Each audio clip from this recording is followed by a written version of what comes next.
All right, let's talk about Rich Dad, Poor Dad. It's one of the most famous personal finance books ever, and we're going to decode its core ideas right here, right now, in about 5 minutes. Let's jump in. Everything, and I mean everything, in this book comes back to this one quote. It sounds kind of simple, right?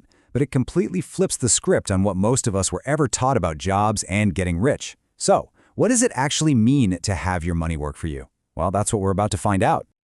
So here's how we're going to break it all down. We'll start with the two dads. Then we'll talk about something called the rat race and how to escape it. After that, we get to the golden rule, assets. Then we'll cover the tools for building freedom. And finally, the most important part, your mindset. Okay, so first up, two dads, two mindsets. The entire book is really just a story about the author's two father figures. You've got his real dad, who he calls Poor Dad, and his best friend's dad, who he calls Rich Dad. And these two guys could not be more different. I mean, look at this. Poor Dad followed the path we all know. Get great grades, land a safe job, climb the ladder. He was all about that steady paycheck. Rich Dad, he was playing a totally different game. He wasn't working for money. He was focused on building things that made money for him. It's the ultimate showdown. Work hard for your money or have your money work hard for you.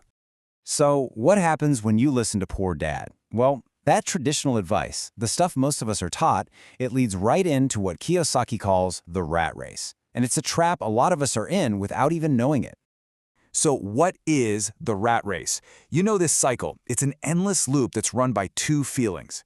First, there's the fear of being broke, right? So you work harder to get a bigger paycheck. But then desire kicks in. You see a nicer car, a bigger house, and you spend that new money. And just like that, your bills are higher, the fear comes rushing back, and you're stuck on the hamster wheel working just to pay for everything, but never actually getting ahead. But there is an escape hatch. And this, right here, is the aha moment of the whole book. It's the single most important lesson from Rich Dad. And you know what? It's shockingly simple. The book asks this simple question, and the answer is literally the key to everything. What is this one rule that makes all the difference between the rich and, well, everyone else? Here it is. An asset is anything that puts money in your pocket. That's it. Think about it like a little money machine that you own. Maybe it's a rental property that gives you rent every month, or stocks that pay you dividends. It's something that makes you money whether you're working or sleeping. And on the flip side, you've got liabilities. A liability is anything that takes money out of your pocket. Simple as that. Your car payment, your credit card debt, anything that's constantly sucking money out of your bank account. And here's the kicker. Rich Dad says the rich spend their lives buying assets. The rest of us, we spend our lives buying liabilities that we think are assets.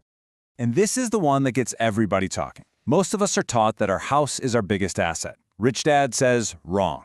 He argues that for most people, the house you live in is actually your biggest liability. Why? Because the mortgage, the taxes, the insurance, the repairs, all that stuff just takes money out of your pocket month after month after month.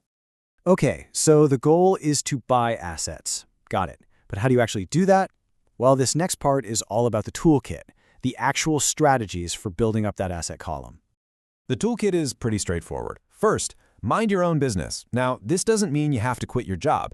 It just means you should use the money from your job to buy assets that are truly your business, things like stocks or real estate. Second, understand how to use things like corporations to protect your assets and legally pay less in taxes. And third, work to learn, not to earn. Basically, take jobs that teach you valuable skills like sales or marketing, because those are the skills that are going to help you build wealth for the rest of your life. But here's the thing. You could know all of this stuff, all the tactics, all the strategies, and still get nowhere. Because the final obstacle, the biggest one of all, isn't financial. It's what's going on right between your ears. Kiyosaki says there are 5 huge mental roadblocks. There's the fear of losing money, which, let's be honest, paralyzes a lot of us. There's cynicism, that little voice that says, nah, that'll never work. There's laziness, which often disguises itself as being too busy. Bad habits, like spending money as soon as you get it. And finally, there's arrogance, thinking you've got it all figured out. Getting past these is the real work. And really, that's what this all comes down to. Your financial education, your ideas, your willingness to learn, that's your single most powerful asset. It's worth more than any stock, any property, anything. So the real question the book leaves you with is this: how are you going to invest in your own mind?